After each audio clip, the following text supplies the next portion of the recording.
I'm Ethan, 32, and at my own brother's lavish engagement party, in a room filled with everyone we've ever known, he held up a glass and introduced me as the family failure. Before I tell you how a single word from my mouth brought that entire party to a screeching halt, drained the color from his fiancée's face, and changed my family forever, do me a quick favor. Let me know where you're watching from in the comments below. It's always good to know who's out there listening to these crazy life stories. The party was pure Jason.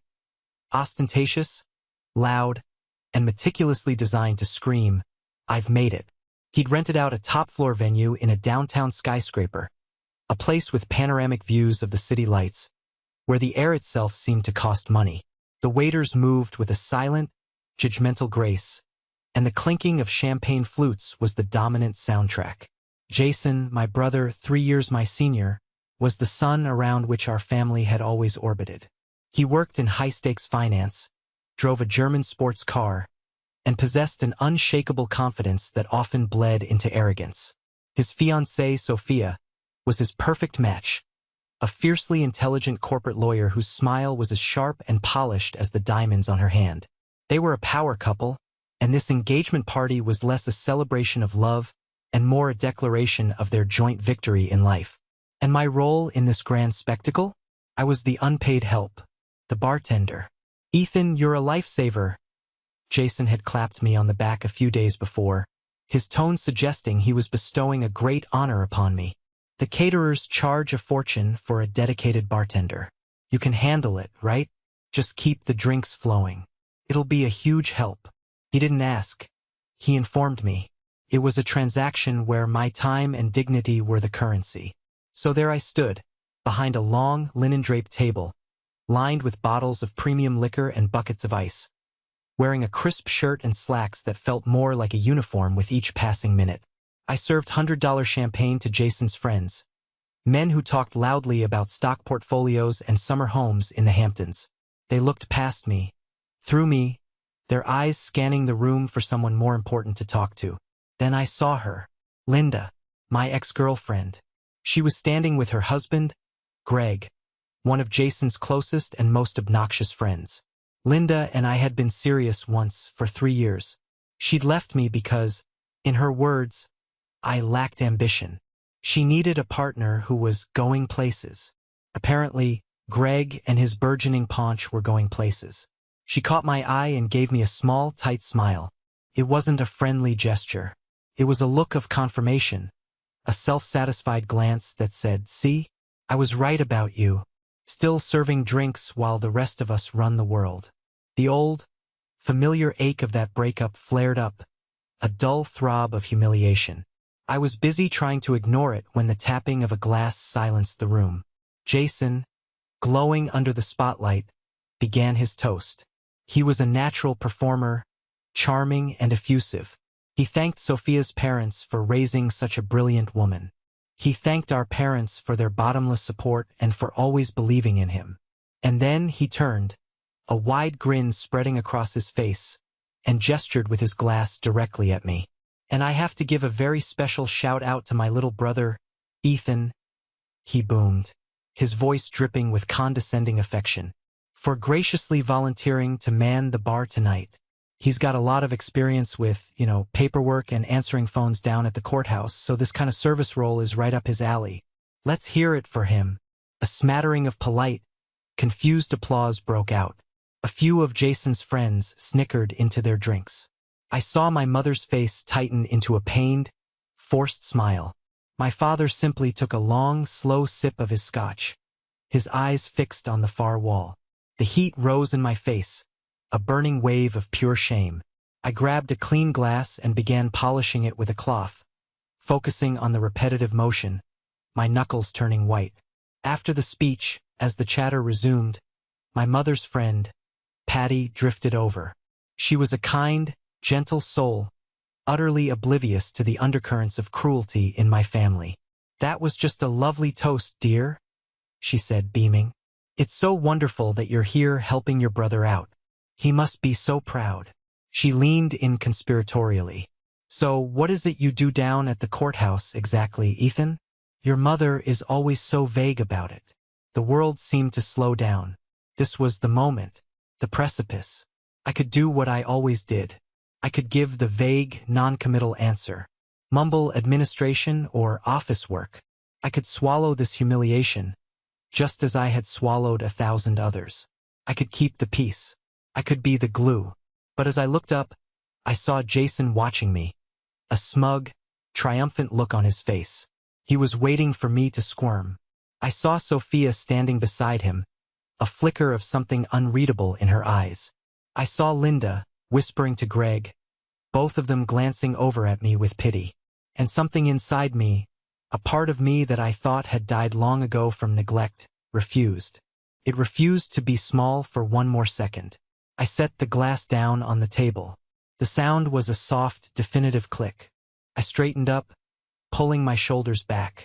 I let my eyes sweep past Patty, past Jason, and I locked my gaze directly onto the cool, intelligent eyes of his fiancée, the corporate lawyer. And in a voice that was not loud, but was so clear and resonant that it sliced through the ambient noise of the party, I said the one word that would bring it all crashing down. Judge. The silence that fell was not empty. It was a physical thing, a heavy blanket that smothered every other sound in the room. Conversations died mid-sentence. Laughter choked in people's throats. The smug grin on Jason's face froze, then melted into a slack-jawed confusion. Patty's kindly smile faltered, her eyes wide with bewilderment. And Sophia's reaction was the one that mattered. All the color drained from her face, leaving her skin the color of ash. Her professionally poised demeanor shattered. The expensive champagne flute slipped from her trembling fingers and shattered on the floor, a sound that seemed to echo the breaking of a spell. Her perfectly painted red lips parted, and she stared at me, her mind clearly racing, connecting dots I never knew she could see. She mouthed a single, almost inaudible word, a question filled with a horror that was uniquely her own. That one word, judge, hung in the air, vibrating with years of unspoken truth. To understand the depth of that moment, to grasp why I, a man of the law, had allowed such a fundamental falsehood about my own life to persist, you need to go back 10 years. You need to understand the promise I made in the sterile, antiseptic-smelling room of a hospital, to the only man who ever bothered to look past the surface, my grandfather. I was 22, on the cusp of starting law school, filled with the kind of nervous excitement that only youth can provide. My grandfather, a man whose quiet strength had been the bedrock of my childhood, was fading. The rest of the family treated his impending death with a sort of brisk, uncomfortable practicality. They gathered in the waiting room, their hushed conversations a mixture of grief, logistics, and quiet jockeying for who would inherit his antique watch. Jason was on his phone, pacing the hallway, his voice a low, intense murmur as he navigated a work crisis. He was present physically, but his mind was elsewhere, already moving on. I was the one who sat by the bed. I held his hand, its skin as thin and dry as old parchment, and watched the slow, rhythmic rise and fall of his chest. He stirred, his eyes fluttering open. They were clouded with pain, but for a moment, they were as sharp and perceptive as ever. Ethan, he rasped, his voice a fragile thread of sound. He coughed, a dry, rattling sound that seemed to shake his entire frame. I'm here, Grandpa, I said, leaning closer. This family, he began, his grip on my hand surprisingly firm. Is a house of cards, son. Your father, your mother. They mean well, but they see what they want to see. And they want to see a star. He paused, gathering his strength. They've pinned all their hopes, all their vicarious ambition, on Jason. He's the face of the family, the golden boy, but he's brittle, Ethan. His confidence, it's a mile wide and an inch deep. He needs to be the best. He needs the spotlight to feel whole. I listened, my throat tight with unshed tears. He saw it all so clearly. They don't see you, he continued, his eyes boring into mine. They don't see your resilience, your patience, your quiet strength. You're the foundation, Ethan. While they're all looking up at the shiny star, you're the one holding the whole damn thing up from below. His voice became urgent, pleading. Promise me. Promise me you'll be the glue. Don't you be the one to cause a break. Don't be the one to rock the boat. They won't survive it. I was 22, heartbroken, and desperate to honor the man I worshipped. In that moment, his words felt like a sacred duty. What else could I possibly do? I promise, Grandpa, I whispered, the words catching in my throat. I'll be the glue. I promise. A flicker of relief crossed his face. He squeezed my hand one last time and then drifted back into a restless sleep. He passed away 2 days later, and his final words became my life's secret constitution, a promise that shaped the next decade of my life, a weight that I willingly, foolishly, chose to carry every single day. The lie about my job was never a single deliberate act of deception. It was a slow, creeping rot of misunderstanding, fertilized by their profound lack of interest. It began when I graduated from law school, near the top of my class. At a family dinner, I excitedly told them I'd accepted a position as a prosecutor with the district attorney's office. "Oh, that's wonderful, honey," my mother said, her smile bright but her eyes distant. She was already turning to my brother. "Jason, that's fantastic news about your promotion. Vice president at 30. We have to have a party." "It's a big step," I tried to interject, wanting them to understand the significance. "I'll be trying felony cases." "That's nice, dear," my father said, patting my shoulder absently. "Good, steady government work. Great benefits." He then launched into a 20-minute monologue about Jason's new salary, the size of his corner office, and the importance of a well-funded 401k. I tried to correct them, to explain the difference between a prosecutor and a clerk. But my words were like stones tossed into a river, disappearing without a ripple against the powerful current of their admiration for Jason. They had their narrative. Jason was the ambitious, high-flying success story. I was the responsible, quiet, and ultimately unremarkable younger brother who had found a safe, boring job. My reality didn't fit their pre-written script, so they simply edited it. They didn't hear what they didn't want to hear, and I, remembering my promise to be the glue, let them. It was easier. It avoided conflict, kept the fragile house of cards from trembling.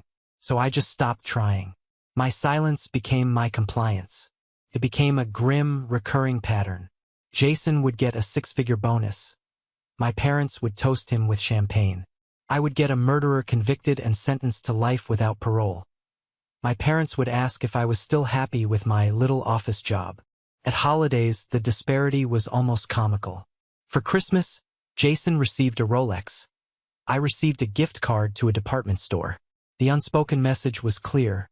One of us was worth investing in, the other was an afterthought. My Aunt Caroline was perhaps the worst. "Oh, Ethan," she would say at family gatherings, her voice dripping with false sympathy.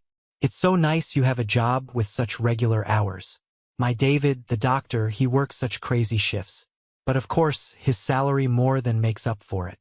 I do worry about you, though. Are you managing to save up at all on a clerk's pay?"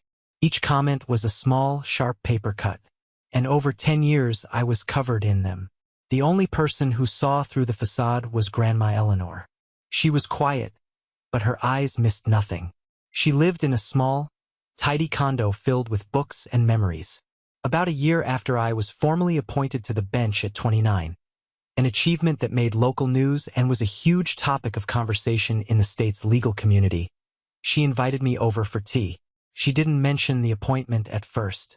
She talked about her garden, asked about my apartment, and then she placed a thick, worn scrapbook on the table between us. She opened it. My breath caught in my chest. It was filled with me. There was a clipping from the local paper with a small headline, "E. Matthews appointed youngest Superior Court judge in 50 years. There was a printout from a legal blog, analyzing a complex ruling I had written. There was a photo of me, shaking hands with the governor at my swearing-in ceremony, a ceremony my parents and brother hadn't attended because Jason had a can't-miss golf tournament that weekend. "I see everything, Ethan," she said softly, her finger gently tracing the edge of the newspaper clipping. "And I know why you're so quiet about it all. You're a good boy. You're keeping your promise to your grandfather." Tears I didn't know I'd been holding back welled in my eyes. The immense relief of being truly seen, of having my silent struggle acknowledged, was overwhelming. "Grandma," I started, but my voice broke. "He would be so proud, he would burst," she said, her voice fierce. "But he would never, ever want you to carry a weight that was crushing your own spirit. Promise isn't meant to be a prison. Remember that. Every burden, no matter how noble, needs to be set down eventually." I should have listened, but I didn't. I thought my shoulders were broad enough. I thought being the glue was a noble sacrifice. My professional life was a different universe. In my courtroom, I was Judge Matthews. I commanded a room. Seasoned lawyers, men and women twice my age, addressed me as Your Honor and deferred to my judgment. I presided over everything from bitter custody battles to complex corporate litigation. The weight of people's lives and fortunes rested on my decisions. It was a responsibility that humbled me daily. My colleagues, like Judge Rachel, a sharp, witty woman in her 60s who had taken me under her wing, were my real family in many ways. She knew about my family's misunderstanding. "Let me get this straight," she had said over lunch one day, her fork hovering midair. "You sentence people to prison, you approve multi-million-dollar settlements, you are literally a robed figure of justice, and your family thinks you file TPS reports?" "Something like that," I'd admitted, shamefaced. "Ethan, honey," she'd said, putting her fork down, "that's not a misunderstanding. That's a conscious act of willful ignorance. The truth isn't a puppy you can keep in a box. It's a lion. And sooner or later, that lion is going to roar." I thought I could keep the lion caged. I thought I was in control. But at my brother's engagement party, standing there under the weight of his public mockery and my ex-girlfriend's pity, I finally understood. The cage was breaking. The promise had become a prison, and the lion was about to roar. The silence in that room was the sound of the cage door swinging open, and my brother's furious, disbelieving voice was the first sound of the chaos to come. "What the hell are you talking about, Ethan?" Jason's voice, sharp with a mixture of rage and genuine confusion, shattered the spell. He stormed toward me, his handsome face contorted into an ugly mask of fury. "This is my engagement party. My night. What kind of sick, twisted joke is this? Do you think this is funny?" His voice was rising, cracking with disbelief. My father, his face ashen, was right behind him. "Ethan, that's enough," he commanded, his voice a low, threatening growl. "You're making a scene. Whatever game you're playing, it's over. Apologize to your brother and let's put an end to this." Apologize. The word seemed absurd. Apologize for what? For finally telling the truth? For refusing to be their punchline anymore? I looked at my father, at the man who had never once shown the slightest curiosity about a third of my life. I looked at my mother, who was fluttering her hands nervously, her primary concern not the truth, but the potential for social embarrassment. The lifelong habit of deference, the instinct to retreat and smooth things over to keep the peace, had vanished. It was replaced by a cold, unshakable resolve. "I'm not joking, Jason," I said. My voice as calm and steady as if I were addressing a courtroom. "And I have absolutely nothing to apologize for." "You're not a judge," he spat, his voice escalating into a near shout. He was so invested in his version of me that my reality was, to him, an impossibility. "You answer phones. You push paper. I know what you do. You think you can stand here and lie to my fiancée, to my friends, to our whole family, just to get some pathetic scrap of attention." The scene was becoming a spectacle. The party guests had formed a half circle around us, their faces a mixture of fascination, discomfort, and morbid curiosity. They were witnessing the live implosion of a family. Sophia stood frozen, her eyes, wide with shock, darting between me and Jason. My ex-girlfriend, Linda, was whispering frantically to her husband, her mouth slightly agape, the pity on her face having been replaced by something that looked like horrified awe. This was the critical moment. I could see the narrative they were trying to weave in real time. I was the unstable younger brother, jealous of the golden child's success, having a public breakdown. My father's stern expression and my mother's tears would be the proof. They would paint me as delusional to avoid confronting their own complicity. And then, another voice cut through the tension. It was quiet, but it carried the weight of authority. I don't think he's kidding. Every head swiveled. The voice belonged to Marcus, one of Jason's friends from his inner circle. Marcus was a young, ambitious associate at a prestigious downtown law firm. He was usually just part of the background, another face in Jason's adoring entourage. Now he stood there, looking profoundly uncomfortable, like a man forced to choose between his loyalty and the truth. Jason rounded on him, his eyes blazing. "Marcus, what did you say? Stay out of this." "Jason, man, I can't," Marcus stammered, swallowing hard. He wouldn't look at me, keeping his eyes fixed on my brother, as if pleading with him to understand. "I was in court last week, at the main county courthouse, for a preliminary hearing on that big merger case. I saw him." He took a half-step forward, gesturing tentatively in my direction. "He was presiding, up on the bench, in the robe, the whole thing. Jason, that's Judge Matthews. He's kind of a legend with the Junior Bar Associates. He got his appointment before he was 30. We all know who he is." If my one-word statement had been a grenade, Marcus's reluctant, detailed testimony was a targeted airstrike. It didn't come from a stranger. It came from one of their own. A lawyer, a professional who understood the world of the courthouse, a world my family had never bothered to learn about. His words were irrefutable. The color drained from Jason's face. He stared at Marcus, his expression one of pure, unadulterated betrayal. It was as if his own soldier had just turned his weapon on him. The fear that had flickered in his eyes before now bloomed into full-blown panic. His entire reality, a carefully curated world where he was the undisputed king, had just been demolished by a few sentences from his own friend. My parents were completely floored. My father's mouth hung open, his face a comical picture of disbelief. My mother looked back and forth between me and Jason, her mind clearly unable to process this new, impossible information. My Aunt Caroline and Uncle Robert, who had been whispering venomously just moments before, now looked like they were trying to merge with the wallpaper. A profound sense of calm washed over me. The storm had broken and I was the one left standing. I decided in that moment to not just state the fact, but to deliver the reason. This wasn't just about my job.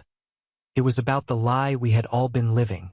I kept quiet because of a promise I made to Grandpa on his deathbed. I said, my voice resonating in the stunned silence of the room. Every eye was on me. I promised him I would be the glue. I promised him I would do whatever it took to keep this family from breaking apart over petty egos and perceived slights. I chose to carry that weight for him. I let my gaze travel from my father to my mother and finally lock onto Jason. I let you all believe what you wanted to believe because I thought I was protecting you. I thought I was keeping the peace. I let you have your golden child, I said, looking directly at my brother. Because your ego was more fragile than my dignity. But I was wrong. Peace at the cost of respect isn't peace at all. It's a quiet, suffocating cage. I took a step forward, closing the distance between us. My voice dropped, becoming more personal, more direct. You didn't want the truth, Jason, so I gave you my silence.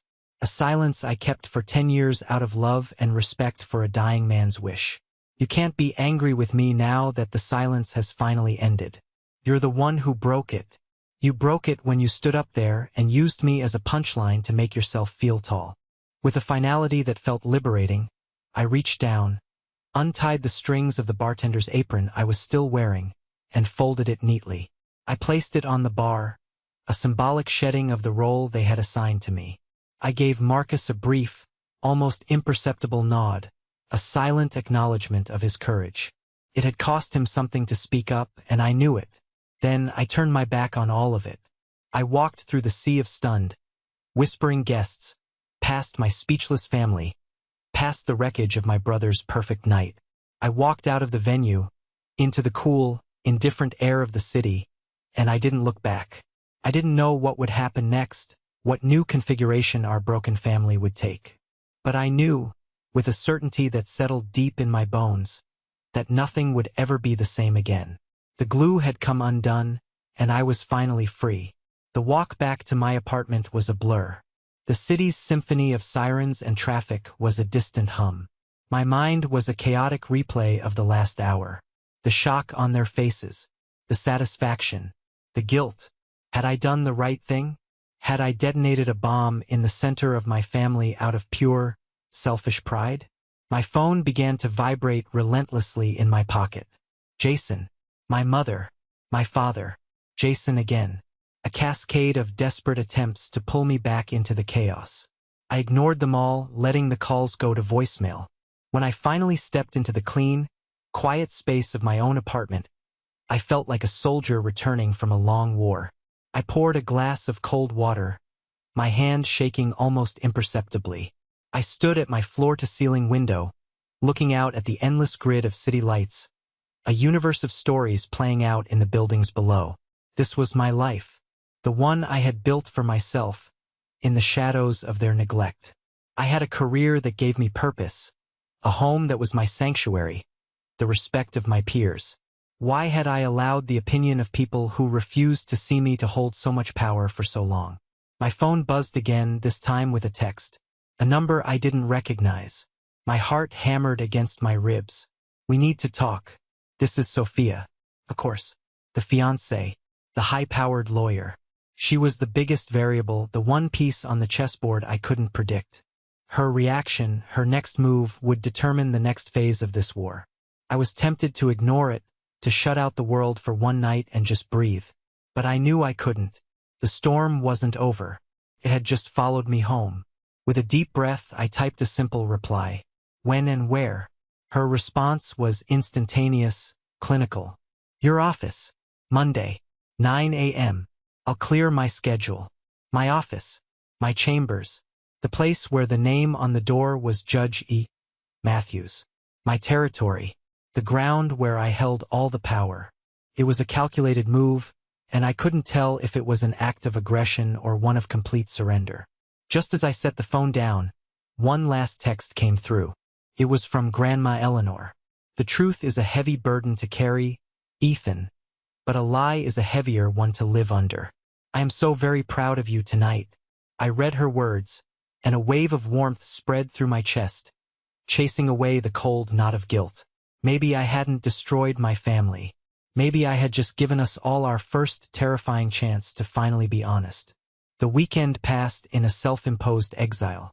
I silenced my phone, creating a small, fortified island of peace amidst the hurricane of frantic calls and accusatory texts. I could picture the scene at my parents' house with perfect clarity. A family council of war, with Jason pacing, my mother crying, and my father trying to formulate a strategy to contain the damage. Their entire reality had been upended, and I knew, instinctively, that their first move would be to frame me as the aggressor. Ethan's jealous. Ethan's unstable. Ethan lied to us for years. They had to make me the villain of the story, because the alternative, confronting their own profound, decades-long neglect, was a truth too painful to bear. I tried to anchor myself in the mundane. I went for a long run along the river, pushing my body until my lungs burned, trying to outrun the turmoil in my head. I went to the grocery store and bought food I didn't feel like eating. I sat in my quiet, minimalist apartment and tried to read a book, but the words just swam on the page. Hovering over it all was the impending meeting with Sophia. She was the one person in this drama who operated on the same plane as I did. She was a lawyer. She dealt in facts, evidence, and consequences.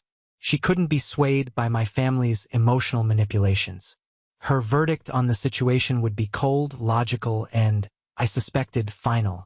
Monday morning, walking through the marble halls of the courthouse, I felt the familiar transformation. The heavy, messy cloak of family drama began to slip from my shoulders, replaced by the weighty, familiar robes of my profession. In this building, I wasn't Ethan, the problematic younger brother. I was Judge Matthews. The bailiffs nodded respectfully. "Morning, Your Honor." The court clerks greeted me with a professional deference. This was my world, a world built on order and reason, a world I had earned. At precisely 9 o'clock, my judicial assistant's voice came through the intercom. "Your Honor, a Ms. Sophia Rossi is here to see you."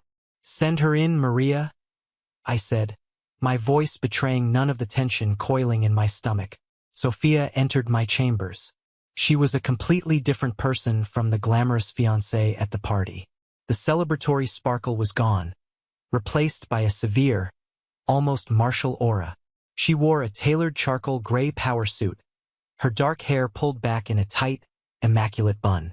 She carried a sleek leather briefcase, holding it not like a purse, but like a shield. She looked as though she were walking into a hostile negotiation, not a personal meeting. "Judge Matthews," she said, her voice crisp and formal. "Thank you for seeing me on such short notice." She remained standing until I gestured to one of the leather chairs opposite my large mahogany desk.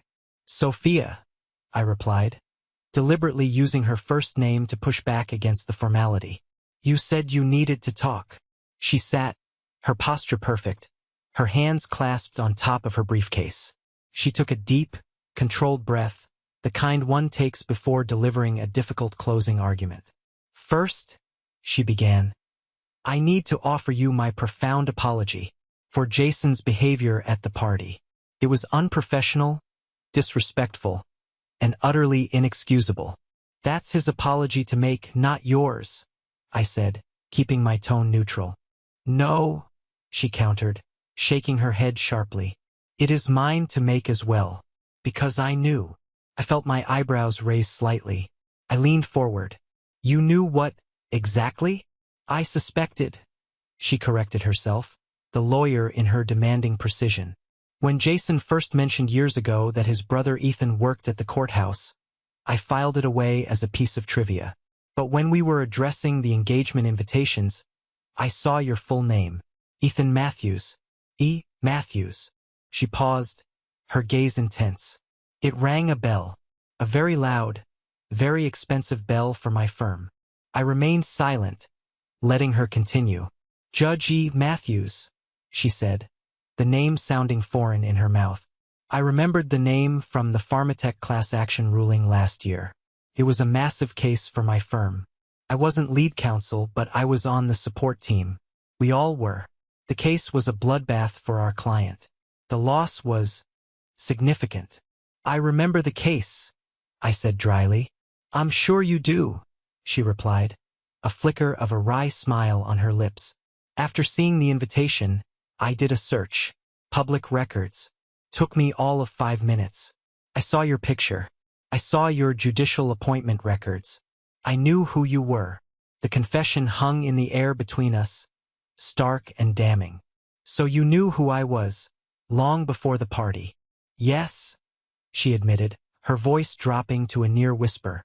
The professional mask cracked, revealing a deep well of shame beneath. "I knew, and I said nothing. I played dumb. I walked into that party, knowing my fiancée was about to publicly belittle a man who I knew to be a superior court judge." Her voice trembled with self-disgust. "How do you even begin that conversation? Honey, you know your brother, the one you treat like the village idiot? Well, he happens to be the same judge who cost one of my firm's biggest clients a $5 million lawsuit and wrote an opinion that will be taught in law schools as a masterclass in dismantling corporate malfeasance." She looked down at her hands, which were clenched so tightly her knuckles were white. "So I did what was easy. I did what was cowardly. I stayed silent. I told myself I was mistaken. I chose to believe Jason's ridiculous, comfortable narrative because the truth was too complicated, too messy." She looked up, her eyes bright with unshed tears. "And for that, I am truly, deeply sorry. It was a failure of character, both personal and professional." Her confession was more than I had anticipated. She wasn't just distancing herself from Jason. She was taking ownership of her own complicity. But I couldn't let her off the hook that easily. The judge in me, the part that seeks the root cause, had to ask. "Why, Sophia?" I asked, my voice quiet but piercing. "I understand the awkwardness. But why choose to stay silent when you knew your fiancée was about to publicly humiliate a sitting judge in a room full of people? The question landed with the force of a physical blow. Her professional composure finally shattered. The lawyer disappeared, and all that was left was a woman confronting a truth about herself she clearly despised. "Because I was ambitious?" she choked out, the words tasting like poison in her mouth. "Because I was so focused on the prize. I was about to marry into what I perceived as a powerful, successful family. Jason was a rising star in finance. His parents are well-connected. I saw our future as a partnership, a consolidation of power. Rocking the boat, creating conflict with his family before the wedding. It seemed like a strategically poor decision. There it was, the cold, unvarnished, calculating truth. It wasn't about love or family or even feelings. It was about strategy. It was a cost-benefit analysis, a risk assessment, and in that moment, I understood her with a chilling clarity. "I see," I said softly. The air in my chambers was thick with the fallout of her confession. She had laid her motivations bare, and they were as pragmatic and ruthless as any legal brief. She hadn't just been a bystander to my humiliation. She had been a silent co-conspirator, her silence bought by her own ambition. The eye of the storm had passed over me, and now it was sitting directly on top of her, forcing her to reckon with the wreckage of her own choices. The sound of the front door closing behind Sophia was a soft, final click that echoed the closing of a chapter in all our lives. For a long, stunned moment, nobody in my parents' living room moved or spoke. The 2-carat diamond ring on the coffee table seemed to pulse with a malevolent light, a tiny, glittering tombstone for my brother's carefully constructed future. Jason was the first to break, but he didn't explode in a fresh wave of anger. He imploded. The rage and bluster drained out of him, leaving behind a hollow, slack-jawed shell of a man. He sank onto the expensive leather couch, his eyes fixed on the ring, his face pale and empty. He had lost. He had lost his fiancée. He had lost his status as the undisputed king. He had lost the argument in the most public and humiliating way possible. And the finality of it all was written all over his face. My father, recovering from the initial shock, redirected his impotent fury toward the only available target, me. "Are you happy now?" he seethed, his voice trembling with rage. "Is this what you wanted? To come in here and tear this family to shreds? To destroy your brother's life?" I looked at him, at his contorted face, and felt a profound, weary sadness. The anger I had felt was gone, replaced by a deep exhaustion. "I didn't do this, Dad," I said, my voice tired but clear. "You all did. This family wasn't torn apart last night. It was built on a cracked foundation of lies and favoritism. It was bound to collapse sooner or later. All I did was stop trying to hold up the ceiling." My mother began to cry then. Not the angry, frustrated tears of before, but soft, helpless sobs of genuine grief. "Ethan, please," she pleaded, her voice breaking. "Don't say that. Whatever our mistakes, we're your family." "Are you?" I asked, the question hanging in the air, heavy and unanswered.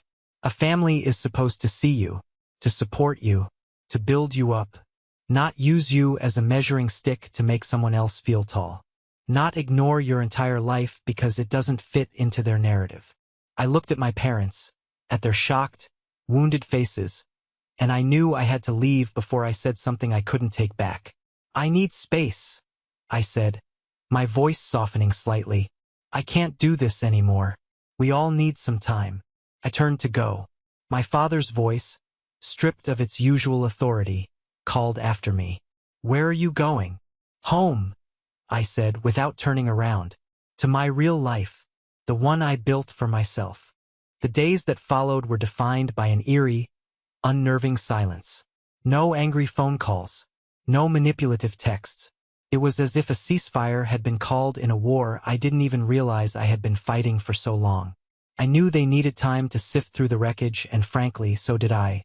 I buried myself in my work, finding a strange comfort in the clear-cut logic of the law. In my courtroom, things made sense. There were rules, evidence, precedents, and consequences. Outside of it, there was only the messy, unpredictable chaos of human emotion. About a week later, my office phone rang. It was Sophia. Her voice was completely different from the emotional, conflicted woman who had sat in my chambers. The turmoil was gone, replaced by a calm, cool, professional efficiency. "Ethan, it's Sophia," she said. "I apologize for calling you at your chambers, but I felt I owed you a final explanation." "You don't owe me anything, Sophia," I told her, sinking into my leather chair. "I believe I do," she insisted, her tone leaving no room for argument. "I wanted to inform you that I have officially and formally ended the engagement. I've had a courier retrieve my personal belongings from the apartment, and I've arranged for the ring to be returned to Jason's parents. I want to be unequivocally clear. This is not a temporary separation or a cooling-off period. It is over." "I'm sorry to hear that," I said, and a part of me genuinely was. I had never intended to be the catalyst for their breakup. "Don't be," she said, and her voice was so devoid of sentiment it was almost chilling. "And I need you to understand this, Ethan. This was not, ultimately, an emotional decision. It was a professional one." I was taken aback by her frankness. "A professional one?" "Yes," she affirmed. "In my line of work, as in yours, reputation and judgment are paramount.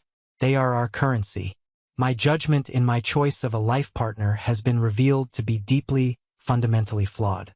Being associated with Jason now, after his public display of cruelty and the subsequent revelations about his character, constitutes a significant and unacceptable reputational risk." She paused, as if choosing her next words from a legal brief. "He has become a liability, and in my world, you cut liabilities. A risk, a liability." She was discussing the end of her relationship, the dissolution of a planned marriage, with the detached pragmatism of a CEO dissolving a failing subsidiary. I realized then that I hadn't just witnessed a breakup.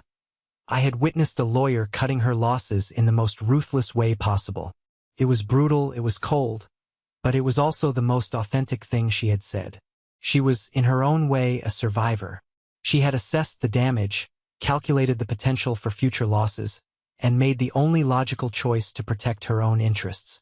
"I understand," I said quietly. "I thought you would," she replied. "Good luck, Judge, though I don't think you need it." There was a brief pause, and for a fleeting moment, a hint of warmth entered her voice. "You already have it." She hung up. I sat there for a long time, the phone still pressed to my ear. I felt a strange mixture of pity and respect for Sophia. We were two very different people from two different worlds, but we had both been trapped in the gravitational pull of my brother's ego, and we had both, in our own ways, managed to break free. The silence from my family stretched on. I had drawn a clear line in the sand, and I had no idea if they would ever be willing or able to cross it. The quiet in my life felt both liberating and profoundly lonely. I had won. I had reclaimed my dignity. But I couldn't shake the feeling that the cost of that victory might be the very family I had once promised to hold together. The first crack in the wall of silence appeared after 2 weeks.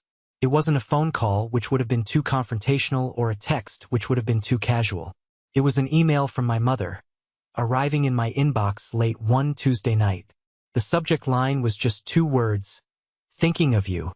I hesitated before opening it, bracing myself for accusations or guilt trips. But the email itself was short, tentative, almost shy. She didn't apologize. She didn't make excuses for Jason or my father. She simply asked a question. I was reading an article online about the judicial appointment process in our state. It seems very complicated. I was wondering if you could explain to me how it works sometime.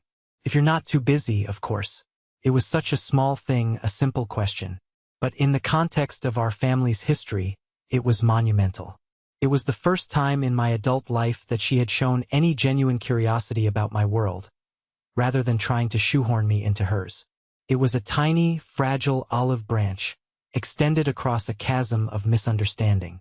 I stared at the words on the screen for a long time, my throat tightening. Then I wrote back a simple reply: "I can explain it. How about dinner next week?" My treat. That dinner was one of the most surreal and awkward meals I have ever eaten. It took place at a quiet, neutral Italian restaurant, a place with no history for us. It was just me and my parents. Jason's name hung in the air between us, a ghost at the table, but no one dared to speak it. My father, usually so boisterous and dominating, was subdued. He seemed to have shrunk. He studied the menu with an intensity it didn't deserve, his usual bluster completely gone. My mother, on the other hand, tried to fill the silence, peppering me with questions about my job. They were clumsy, elementary questions, the kind a child might ask, but they were sincere. So, what kind of cases do you hear the most? Is it scary, having to make such big decisions? Do you really get to use one of those little wooden hammers? It's called a gavel, Mom, I said, a small smile touching my lips for the first time. Patiently, I answered them all. I walked them through my journey, a story they were hearing for the first time. I told them about the grueling hours of law school, the high-pressure environment of the DA's office, the intense vetting process for a judicial appointment. I described the weight of the responsibility, the loneliness of the decisions, the moral and ethical tightrope I walked every single day. As I spoke, I watched their faces. I saw confusion give way to dawning understanding, then to something that looked like awe, and finally, to a deep, unspoken shame. They weren't just learning about my career. They were meeting their son for the first time, and in doing so, they were being forced to confront the stranger they had lived with for 32 years. My father barely spoke, but he listened, his eyes never leaving my face. When the check came, he reached for it, but I put my hand over his. I said it was my treat, Dad. He just nodded, looking down at the table. Slowly, tentatively, like the first shoots of grass after a long winter, things began to change. A week after our dinner, my father forwarded me a link to a complex analysis of a recent Supreme Court decision from a legal journal. The email subject was simple. Saw this. Thought of you. It was his way of saying, I'm trying to understand your world. My Aunt Caroline and Uncle Robert called me one Sunday afternoon. Their apology was a rambling, disjointed mess of excuses and regret. We're so sorry, Ethan, Aunt Caroline said, her voice thick with emotion. We always followed your parents' lead. We took our cues from them. We never thought for ourselves, never bothered to look closer. There's no excuse for it. It wasn't eloquent, but it was honest. The biggest shift, however, came from the one person I thought I might never speak to again. 6 months after the night that had blown our world apart, I received a text message. Can we get coffee? Jason. I agreed, my curiosity and a faint, flickering ember of brotherly affection overriding years of resentment. We met at a sterile, anonymous coffee shop, a neutral ground far from our usual territories. He looked diminished. He'd lost weight, and there were dark circles under his eyes. The expensive, flashy suit was gone, replaced by a simple pair of jeans and a gray sweater. The arrogant fire in his eyes had been banked, leaving behind a weary, uncertain flicker. We sat in an awkward silence for several minutes after our coffees arrived. He just stirred his, the spoon clinking rhythmically against the ceramic, a nervous tick. Finally, he looked up, his eyes meeting mine for the first time. I've been, talking to someone, he said, the words coming out in a rush. A therapist. I didn't say anything. I just nodded, giving him the space to continue. She says I have issues, he said with a wry, humorless smile. A narcissistic personality complex with deep-seated insecurities, most likely fueled by intense parental pressure to be the best. He let out a short, bitter laugh. Sounds about right, doesn't it? He took a shaky breath, the bravado completely gone. I was an ass, Ethan. My entire life, from the time we were kids. I have been a complete and utter ass to you. His voice cracked. I was so terrified, so scared that if I wasn't the golden child, the big success story, then I was nothing. My whole identity, everything I thought made me me, was built on the idea that I was better than you, more successful than you, more important than you. He looked down at his hands. When I found out the truth, that you weren't just successful, but that you were respected for your character, for your mind, in a way I never could be. It felt like my entire world was a lie, like I was the failure. He looked up again, his eyes glistening. "I'm sorry," he whispered. "Not because I got caught. Not because I lost Sophia. I am sorry because you are my brother, and I treated you like you were nothing." It wasn't a perfect, Hollywood-style apology. It was clumsy, raw, and still deeply rooted in his own pain. But it was the most honest, vulnerable thing he had ever said to me. In that moment, I saw past the arrogant bully, past the golden child, and I saw my brother, a man who was just as trapped and damaged by our family's twisted dynamic as I had been. "I appreciate you saying that, Jason," I said quietly, and I meant it. We started talking. Really talking. It was halting and awkward. We were like two strangers trying to learn a language they had both forgotten. But it was a beginning. A few months later, as a symbol of our fragile new truce, my family insisted on hosting a small dinner to celebrate my official nomination for the position of presiding judge of the county court system. The dinner was at my parents' house. The atmosphere was still layered with a bit of tension, like a freshly healed wound that was still tender to the touch. My mother fussed too much over the food. My father was still a little too formal, addressing me with an almost comical level of deference. Jason was quiet, mostly listening, content to stay out of the spotlight. It wasn't perfect, but it was real. We were a family in the slow, painful process of repair. In the middle of dessert, my phone buzzed. I glanced down, expecting a text. It was a call from a restricted number, which, in my world, usually meant official business. I excused myself, stepping into the quiet hallway. It was the county sheriff on the line. "Judge," he said, his voice grim and professional. "Sorry to bother you at home, sir. We've had a situation tonight. A serious one. A multi-car accident. We're booking the suspect on a felony DUI charge." "Okay," I said, my mind immediately shifting into professional gear. "What's the suspect's name?" The sheriff hesitated for a beat too long. "Well, that's the thing, Judge. That's why I'm calling you directly. The suspect, it's your cousin, Jessica Matthews." The blood drained from my face. Jessica, my sweet, bubbly younger cousin, Caroline's daughter. The one who had always adored both me and Jason. I walked back into the dining room, my face a pale mask. They all stopped talking, their tentative smiles vanishing as they saw my expression. "Ethan, what is it?" my mother asked, her voice laced with a new kind of fear. "What's wrong?"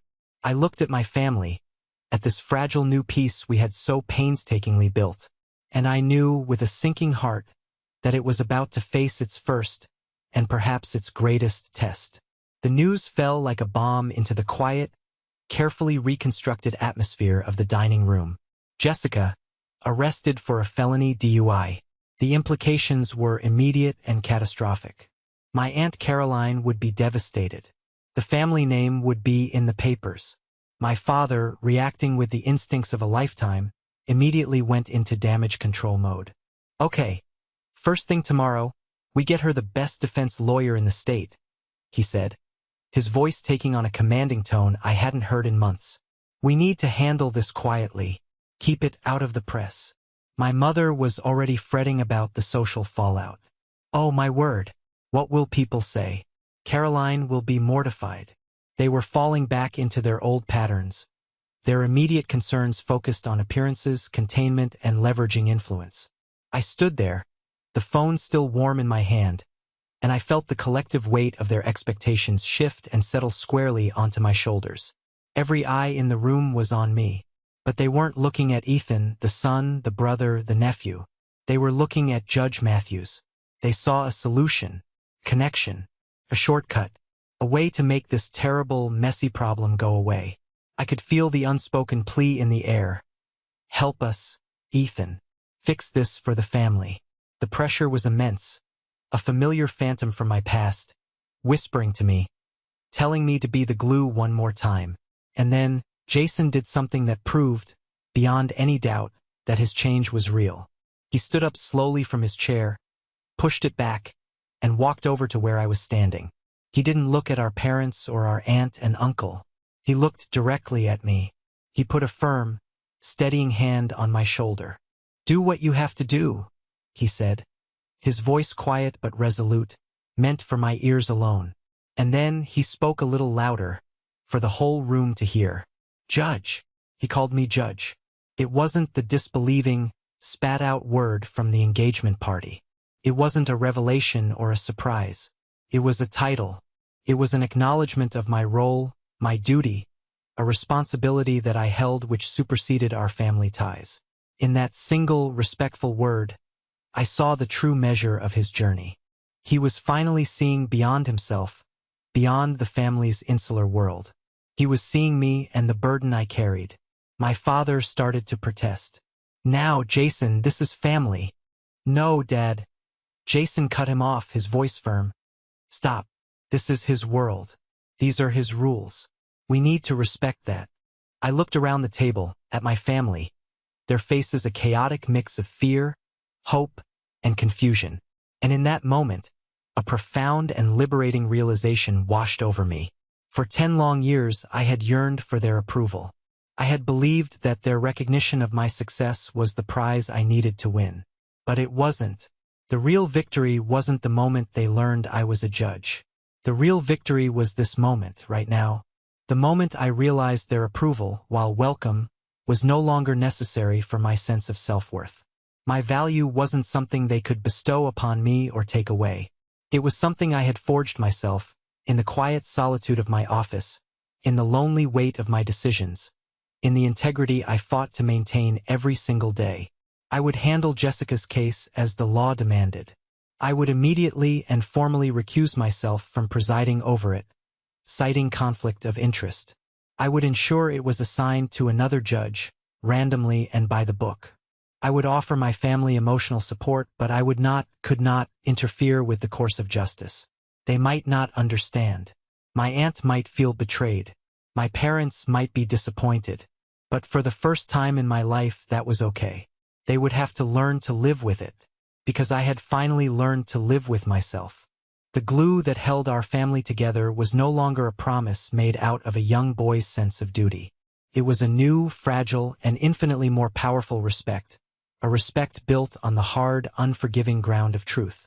And it would have to be strong enough to withstand the righteous weight of justice. Thank you for listening to my story. I hope it resonated with you in some way. We all have moments where we feel unseen or unappreciated by the people who are supposed to know us best. Have you ever been in a situation where you had to choose between keeping the peace and standing up for your own truth? Share your story in the comments below. I read them all. And please don't forget to like this video and subscribe to the channel so you don't miss what's coming next.